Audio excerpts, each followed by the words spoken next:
जय हिंद फ्रेंड, हिंदी और प्राइड में आप सभी का स्वागत है। फ्रेंड्स, यहाँ पे हिंदी गद्य विधा के तहत जो आपके पाठ्यक्रम में यूजीसी के द्वारा निबंध विधा लगा हुआ है, तो उसी की सीरीज को हम लेकर चल रहे हैं। और उसकी अगली कड़ी में आज जिस निबंध पर हम बात करने वाले हैं वो निबंध है कुबेर नाथ राय जी का उत्तरा फाल्गुनी के आसपास। ये निबंध अपने आप में मनुष्य के जीवन में ऋतुओं नक्षत्रों में समानता दिखाने का प्रयास करता है और साथ ही साथ मनुष्य की जो जीने की लालसा, और आप एक लालसा और भी देखते हैं कि सदैव मनुष्य ये चाहता है कि वो शारीरिक रूप से सुगठित रूप में दिखे, बूढ़ा ना हो, तो उसकी जो जवान बने रहने की भूख होती है उसको भी दिखाया गया है। साथ ही अध्यापक और छात्रों के बीच जो संबंध है, संबंधों में जो आधुनिकता विद्यमान है, उनकी आधुनिक दृष्टिकोण से जो है कुबेर नाथ राय जी ने व्याख्या की है। ये निबंध विषाद योग निबंध संग्रह में संकलित है। इसका प्रकाशन वर्ष 1974 है। ललित निबंध की श्रेणी में प्रसिद्ध निबंध के तौर पे ये जाना जाता है। और यदि देखें हम जो समय है कुबेर नाथ राय जी का, तो निबंध विधा में जो एक ललित निबंधकार की होड़ होती है, उनमें सर्वाधिक प्रसिद्धि प्राप्त व्यक्तियों में से एक हैं हजारी प्रसाद द्विवेदी के समकालीन ललित निबंधकारों में ख्याति प्राप्त कुबेर नाथ राय जी।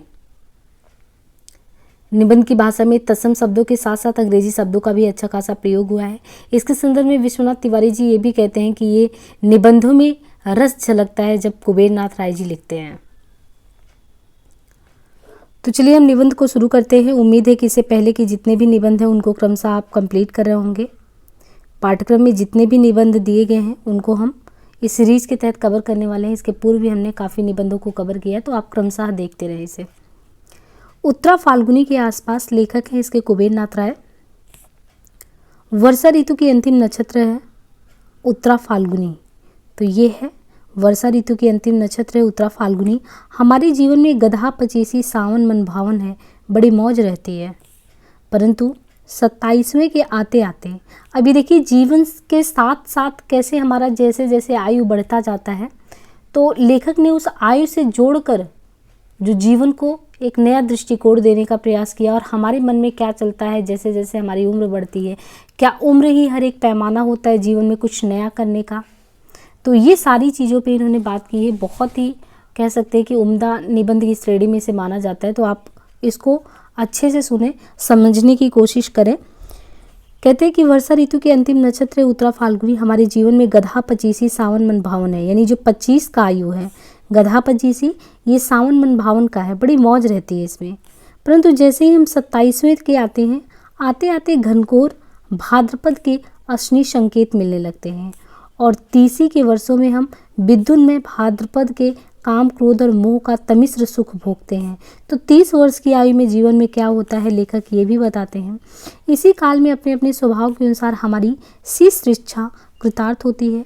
फिर 40वां लगते लगते हम भाद्रपद की अंतिम नक्षत्र उत्तरा फाल्गुनी में प्रवेश कर जाते हैं और 2-4 वर्ष बाद अर्थात उत्तरा फाल्गुनी के अंतिम चरणों में जरा और जीर्णता की आगमनी का समाचार काल तुरंग दूर से ही हिना कर दे जाता है। यानी जो 40 के बाद का जो आयु होता है उसके बारे में लेखक कहते हैं, फिर जो उसका अंतिम वर्ष होता है तो इससे ये पता लगता है कि हाँ जीर्णता हम पे हावी होने लगी है।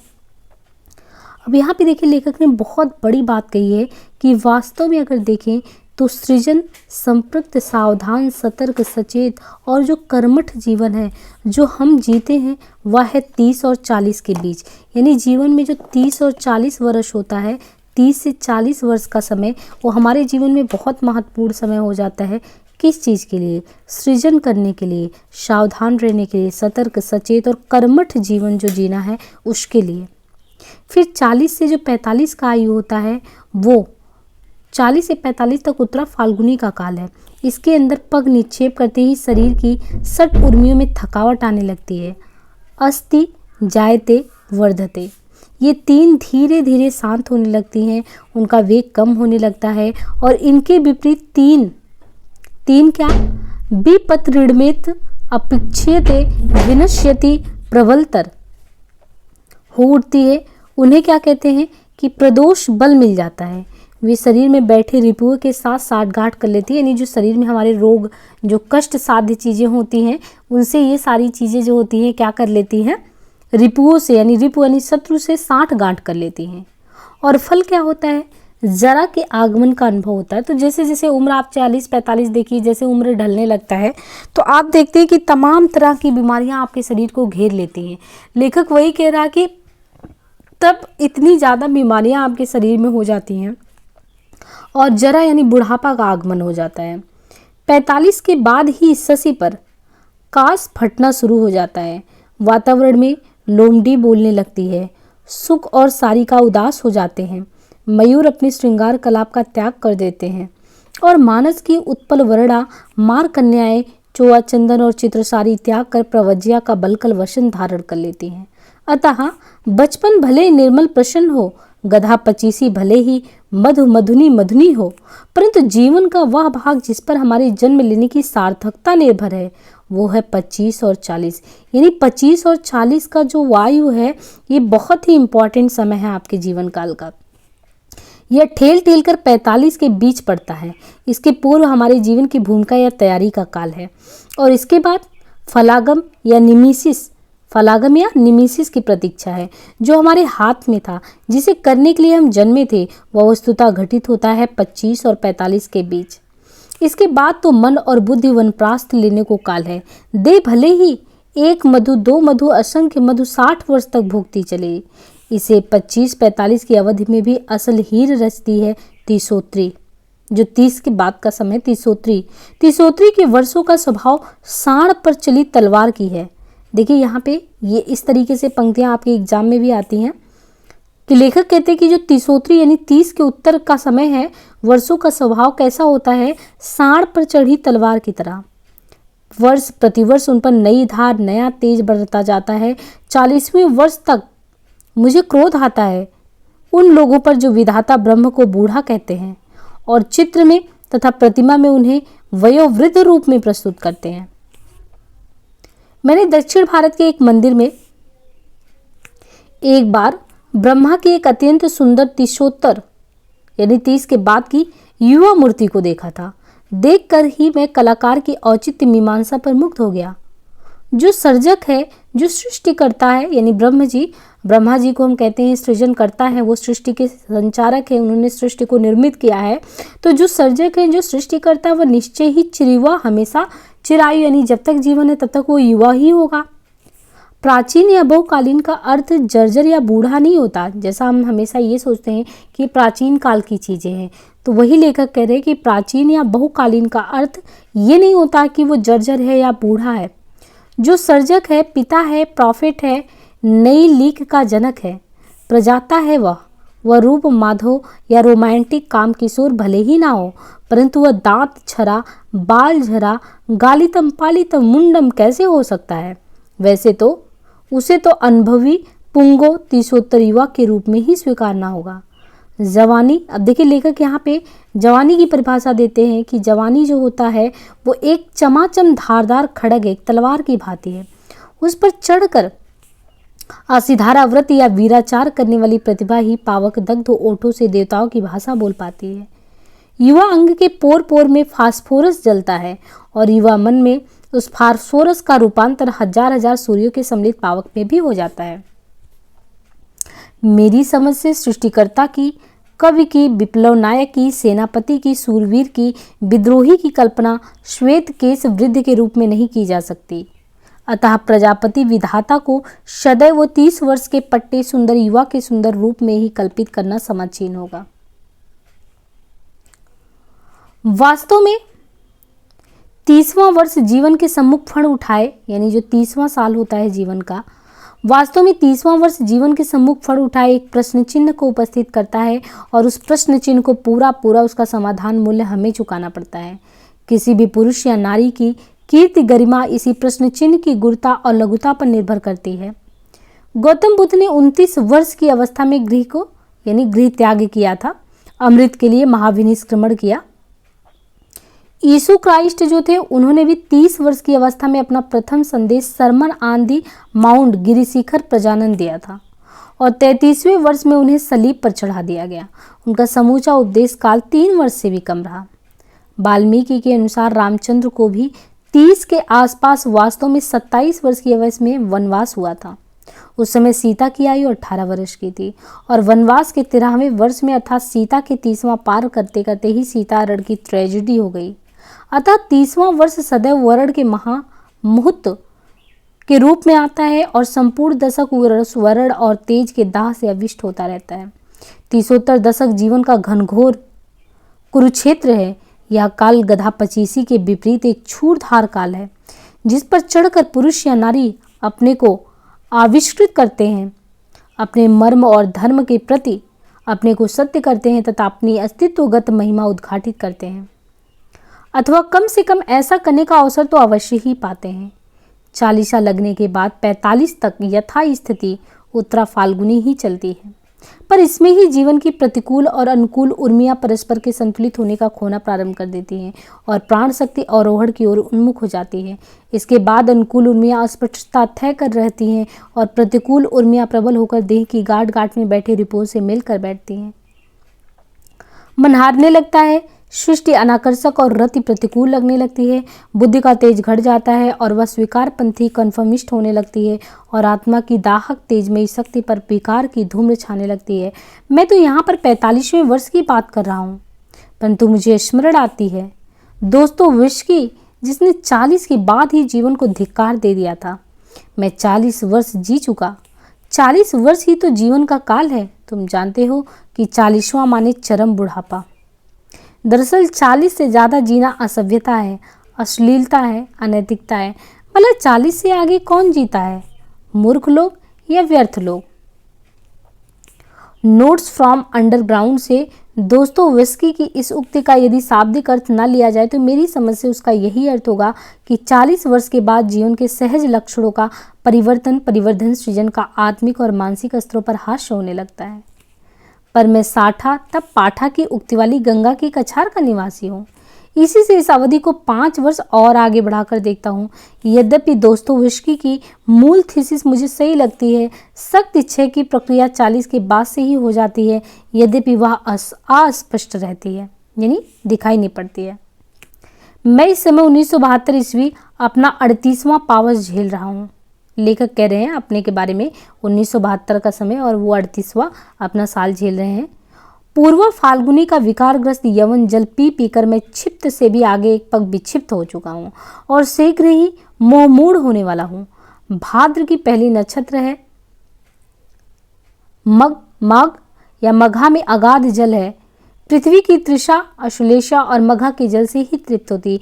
यदि मघा में धरती की प्यास नहीं बुझी तो उसे अगले संवत्सर तक प्रतीक्षा करनी पड़ती है। न केवल परिमाण में बल्कि गुण में भी मघा का जल श्रेष्ठ है।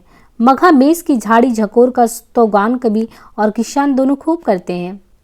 बरसे मेघा झकोरी झकोरी, मोर दुई नैन चुए जस ओरी, मघा बरसी मानो दूध वर्षा मधु वर्षा। इस मघा के बाद आती है पूर्वा फाल्गुनी, जो बड़ी ही रद्दी कंडम नक्षत्र है।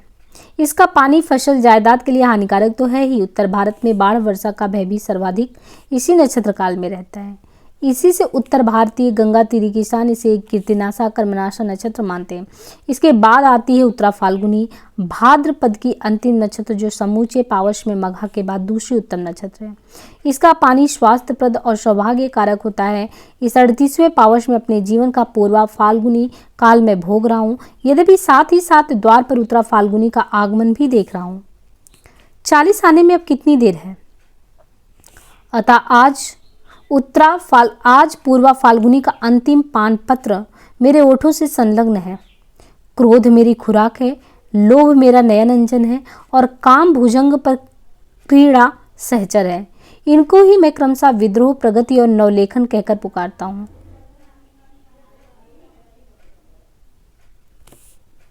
भले ही या विकार जल हो, भले ही इसमें श्रेय प्रेय गति मुक्ति कुछ भी ना हो, परंतु इसमें जीर्णता और जर्जरता नहीं है। यह जरा और वृद्धत्व का प्रतीक नहीं। पूर्वा फाल्गुनी द्वारा प्रदत्त विक्षिप्तता भी यौवन का ही एक अनुभव है।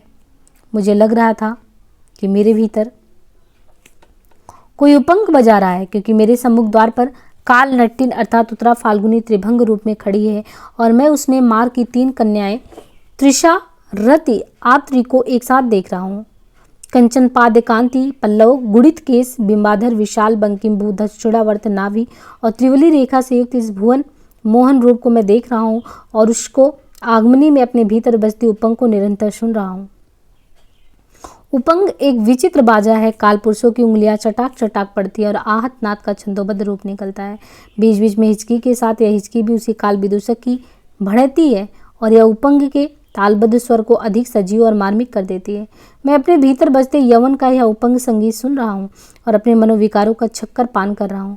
मुझे कोई चिंता नहीं। अभी वानप्रस्थ का शरद काल आने में काफ़ी देर है। इस क्षण उसकी क्या मैं चिंता करूँ। इस क्षण तो बस मौज ही मौज है। भले वह कटुक्ति मौज क्यों ना हो, काम भुजंग के डसने पर तो नींद भी मीठी लगती है। अतः यह काल नटी या पूर्वा फाल्गुनी या उत्तरा फाल्गुनी या नैना जोगिन कितनी भी भ्रांति माया या मृगजल क्यों ना हो, मैं इसके रूप में आबद्ध हूँ। इसमें मुझे वही स्वाद आ रहा है जो मायापति भगवान को अपनी माया के काम मधु का स्वाद लेते समय प्राप्त होता है और जिस स्वाद को लेने के लिए वे परम पद के भास्वर सिंहासन को छोड़कर हम लोगों के बीच बार बार आते हैं। अतः इस समय मुझे कोई चिंता नहीं है, कोई परवाह नहीं है। परंतु एक न एक दिन वह क्षण भी निश्चय ही उपस्थित होगा जिसकी श्रृंगारहीन शरद यवनिका के पीछे जीर्ण हेमंत और मृत्युशीलता से सिर की प्रेत छाया झलकती रहेगी। उस दिन तुम क्या करोगे? है तुम्हारे पास कोई बीज मंत्र, कोई टोटका, कोई धारणी मंत्र जिसमें तुम अगले 20-22 वर्षों के लिए इस उत्तरा फाल्गुनी के पगों को अस्तंभित कर दो और वह अगले 20-22 वर्ष तुम्हारे द्वार देश पर शिथिल दक्षिण चरण ईशत कृंचित जानू के साथ आभंग मुद्रा में नतग्रीव खड़ी रहें और तुम्हारे हुक्म की प्रतीक्षा करती रहें? है कोई ऐसा जीवन दर्शन, ऐसा सिद्धाचार, ऐसी काया सिद्ध जिसमें बाहर बाहर शरद शिशिर पतझार हेमंत आए और जूझते हारे खाती चली जाए? परंतु मनस की द्वार धेरी है, इस पर यह उत्तरा फाल्गुनी एक रस 60 वर्ष की आयु तक बनी रहे। है कोई ऐसा उपाय? यह प्रश्न रह रहकर मैं स्वयं अपने ही से पूछता हूँ। आज से 13 वर्ष पूर्व भी मैंने इस प्रश्न पर चिंता की थी और उक्त चिंतन से जो समाधान निकला उसे मैंने कार्य रूप में परिणित कर दिया।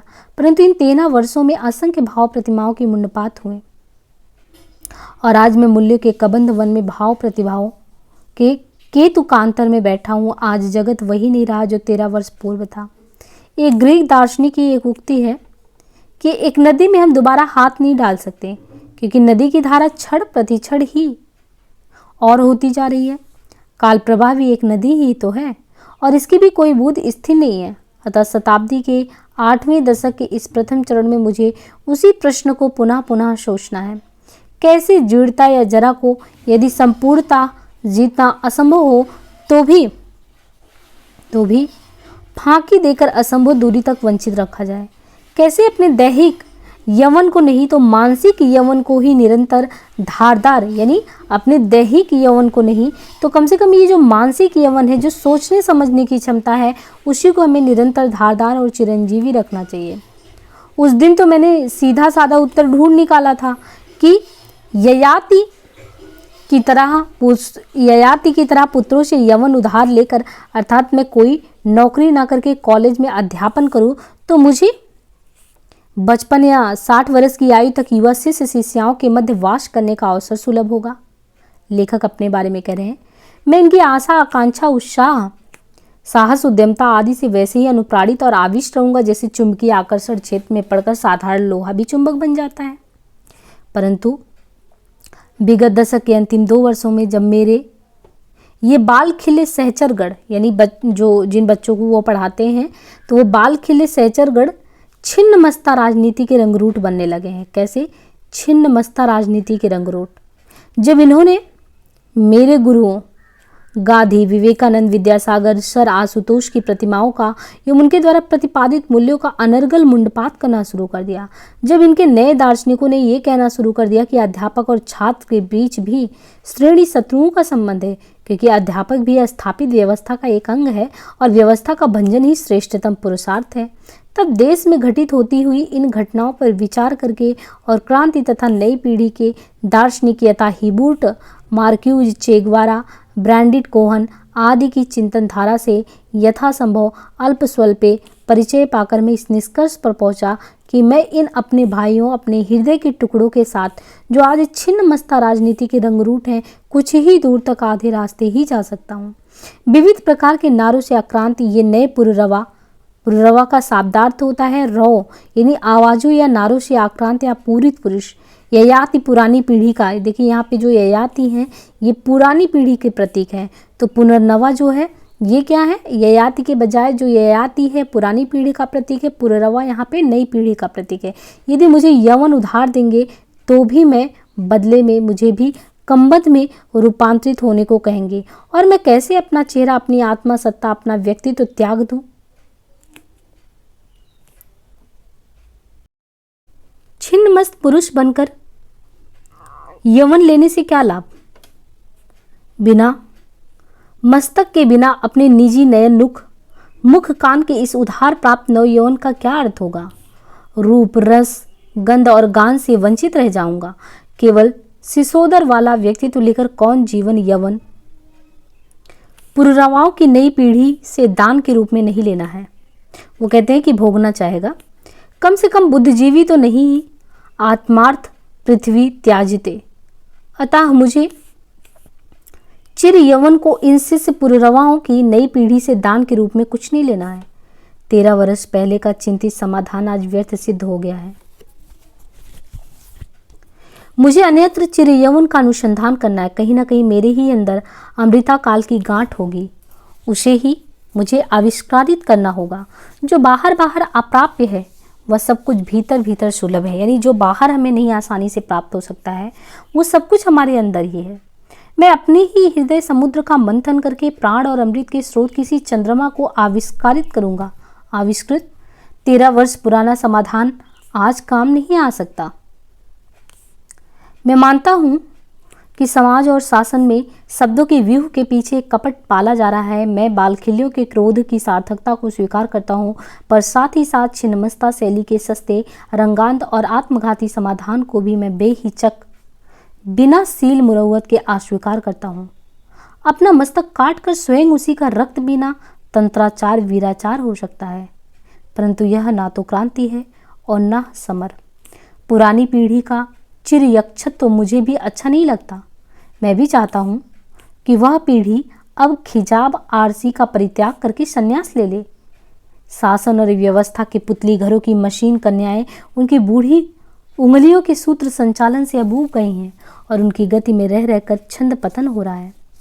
यह बिल्कुल नया संगत, यानी यह जो है बिल्कुल न्याय संगत प्रस्ताव है कि पूर्व पीढ़ी अपनी मनुस्मृति और कॉपीन बगल में दबाकर पुतली घर से बाहर हो जाए और नई पीढ़ी को, अर्थात हमें और हमारे बाल खिल्लियों को, अपने भविष्य के यश अपयश का पट स्वयं बुनने का अवसर दे, जिसे वे भी अपने कल्पित नक्शे, अपने अर्जित हुनर को इस कीर्ति पट पर गाड़ने का अवसर पा सके।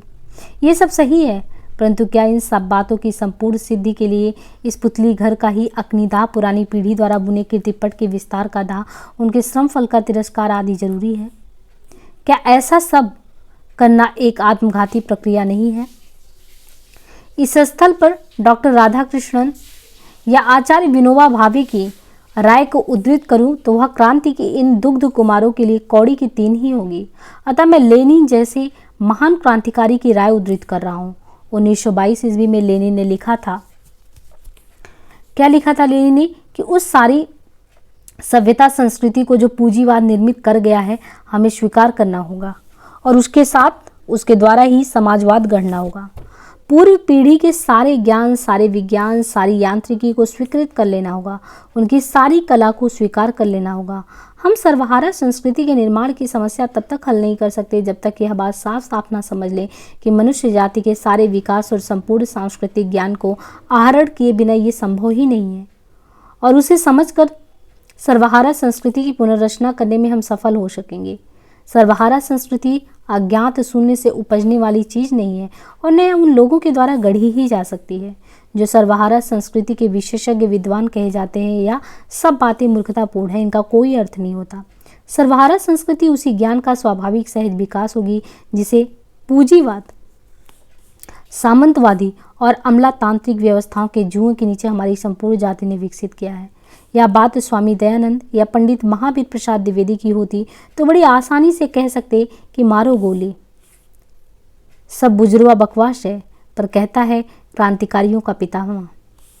क्रांतिकारियों का पितामह लेनिन, जिसे एक कट्टर बंगाली मार्क्सवादी नीरेंद्र नाथ राय ने अपनी पुस्तक शेक्सपियर इज ऑडियंस के पृष्ठ 49 से 50 पर उद्धृत किया। आज प्राय लोग पुकार कर कहते हैं, देखो देखो जोखिम उठा रहा हूँ, मूल्य भंजन कर रहा हूँ। अरे बंधु, जोखिम उठा रहे हो या नाम कमा रहे हो, यह तो आज अपने को प्रतिष्ठित बनाने और जागृत सिद्ध करने का सबसे सटीक तरीका, शॉर्टकट यानी तिरछा रास्ता है। जोखिम तुम नहीं उठा रहे हो, तुम तो धार के साथ बह रहे हो, और यह बड़ी आसान बात है। आज जोखिम वह उठा रहा है जो नदी की वर्तमान धारा के प्रतिकूल धारा के हुक्म को स्वीकारते हुए कह रहा है, मूल्य भी क्या तोड़ने की चीज़ है? जो तोड़ोगे वह बदला जा सकता है, तोड़ा नहीं जा सकता। मूल्य स्थिर या सनातन नहीं होता, यह भी मान लेता हूँ, परंतु एक अविच्छिन्न मूल्य प्रवाह, एक सनातन मूल्य परंपरा का अस्तित्व तो मानना ही होगा। नए बाल खिले दार्शनिक कहेंगे या धार के विपरीत जाना हुआ, यह तो प्रतिक्रियावाद है। ऐसी अवस्था में मेरा उन्हें उत्तर है, कभी कभी नदी की धार पथभ्रष्ट भी हो जाती है। वह सदैव प्रगति की दिशा में ही नहीं बहती, वह स्वभाव से अधोगति की ओर भी जाती है। और आज तो वन्याकाल है, वन्याकाल में धार पथभ्रष्ट रहती है। वह कर्मनाशा, कीर्तिनाशा, कालमुखी बनकर हमारे गांव को रसातल में पहुंचाने आ रही है। अतः इस क्षण हमारी प्यारी नदी ही शत्रुरूपा हो गई है, और यदि गांव को बचाना है तो हम धार के प्रतिकूल समर करेंगे। यदि हम अपना घर द्वार फूंक कर तमाशा देखकर मौज लेने वाले आत्मभोगी नीरों की संतानें नहीं हैं, तो हमें इस नदी से समर करना ही होगा। यही हमारी जिजीविषा की मांग है, और इसके प्रतिकूल जो कुछ कहा जा रहा है, वह नई पीढ़ी की बात हो या पुरानी की, मुमुक्षा का भूक्ति मोग, यह सब विद्रोह नहीं, बुजुर्वा ठेठ विष का नया रूप है। अतः मैं धार के साथ न बहकर अकेले अकेले अपने अंदर की अमृता काल का आविष्कार करने का कृत संकल्पित हूँ। बिना रोध के, बिना तट के जो धार है वह कालमुखी वन्या है, और रोधवती और टटनी नहीं। यह तो मैं मानता ही हूँ कि सृजक या रचनाकार के लिए नॉन कन्फर्मिस्ट होना जरूरी है। इसके बिना इसकी शिक्षा प्राणवती नहीं हो पाती और नई लीक नहीं खोज पाती। अतः मुझे भी विद्रोही दर्शनों से अपने को किसी न किसी रूप में आजीवन ही संयुक्त रखना होगा। एक लेखक होने के नाते मेरी यही नियति है, और इस तथ्य को अस्वीकृत करने का अर्थ है अपनी शिक्षा की सारी संभावनाओं का अवरोध। परंतु लेखक, कवि या किसी भी साहित्येतर क्षेत्र के सृजक या विधाता को यह बात भी गांठ में बांध लेनी चाहिए कि 100% अस्वीकार या नॉन कन्फर्मिस्ट होने से यह सृजन असंभव हो जाता है। पुराने के अस्वीकार से ही नए का आविष्कार संभव है, या कुछ हद तक ठीक है, परंतु नए भावों या विचारों के उद्यम के बाद उपकरण या अभिव्यक्ति के साधन का प्रश्न उठता है, और इसके लिए नॉन कन्फर्मिज्म को त्याग कर 75% पुराने उपकरणों से ही निर्वाचित संशोधित करके कुछ को ही स्वीकार कर लेना होता है। रचना की आइडिया के आविष्कार के लिए तो अवश्य विद्रोही मन चाहिए, परंतु रचना का कार्य प्रोसेस आइडिया के आविष्कार के साथ ही समाप्त नहीं होता। रचना प्रक्रिया में स्वीकारवादी मन की भी उतनी ही आवश्यकता है, अन्यथा आइडिया या ज्ञान की क्रिया में रूपांतर संभव नहीं। अतः प्रत्येक सर्जक या विधाता जीवन के चाहे जिस क्षेत्र की बात हो, विद्रोही और स्वीकारवादी दोनों साथ ही साथ होते हैं। 100% अस्वीकार के फैशनेबल दर्शन के प्रति मेरा आक्षेप यह भी है कि यह एक स्वयं आरोपित नो एग्जिट द्वारा वातायन रहित और रुद्ध कच्चे, इसको लेकर बहुत आगे तक नहीं जाया जा सकता।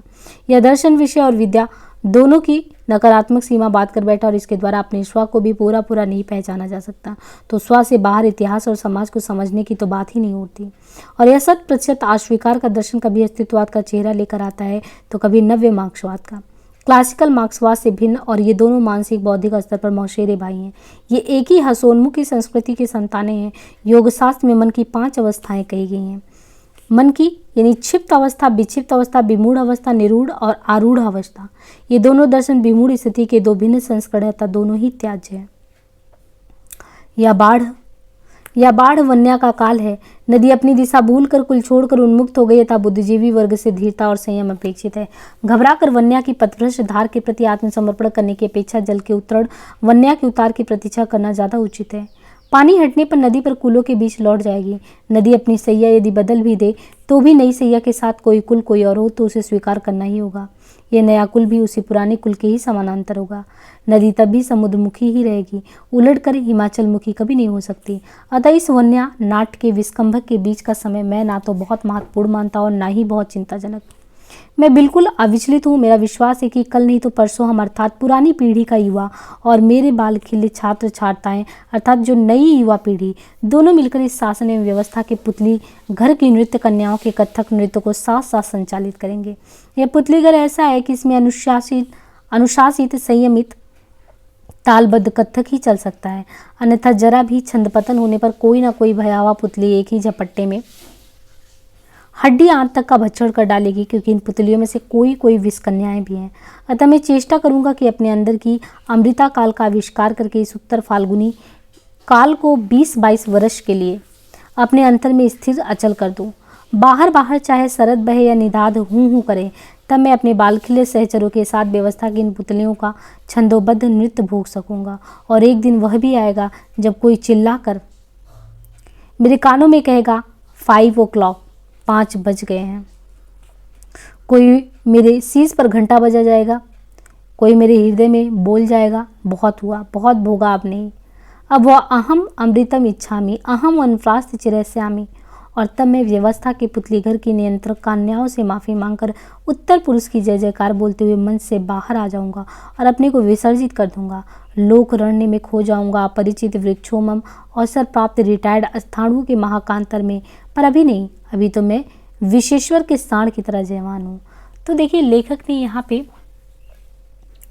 अलग अलग माध्यमों से कि 30वां का जीवन क्या होता है, जवानी एक चमाचम धार होती है, जो सृजक है जो सृष्टि करता वह निश्चय ही चिरवा होगा। यानी अपने जो दृष्टि है उनकी कि एक व्यक्ति को हमें किस तरीके से देखना है, उसका सबसे जो इम्पोर्टेंट टाइम होता है लाइफ का वो कौन सा होता है, और कब हम अपने को जो है जर्जर अवस्था में पाते, जड़ अवस्था में पाते, हमें कब सबसे ज़्यादा अपना जो है ऊर्जा का व्यय अपने कर्तव्य के प्रति करना है, उन सारी चीज़ों पे यहाँ पे लेखक ने दृष्टि डाली है। और वाकई में अगर निबंध आप पढ़ेंगे तो आपको एक दृष्टि अपने आयु के प्रति भी मिलेगी कि जीवन में कब क्या करना है, क्योंकि कहीं ना कहीं एक अनुभव प्राप्त व्यक्ति जो है साहित्यकार समाज का दर्पण है, वो देखता है समाज में, उनको चिंतन मनन करता है, फिर उस दृष्टि से लेखन का काम करता है। तो ऐसे में अगर आप इस निबंध को अपने पाठ्यक्रम से इतर भी जाकर अगर इस रूप में पढ़ेंगे तो निश्चित रूप से ये आपके लिए बहुत ही कारगर सिद्ध होगा। तो निबंध को पूरा सुनिए और उम्मीद है कि ये निबंध आपको समझ में आया होगा। जल्द ही हम दूसरा निबंध लेकर प्रस्तुत होंगे। और चैनल को लाइक शेयर सब्सक्राइब करना नहीं भूलिए। प्लीज़ सपोर्ट करिए, चैनल को ज़्यादा से ज़्यादा लोगों तक पहुँचाइए। आज के लिए इतना ही, धन्यवाद।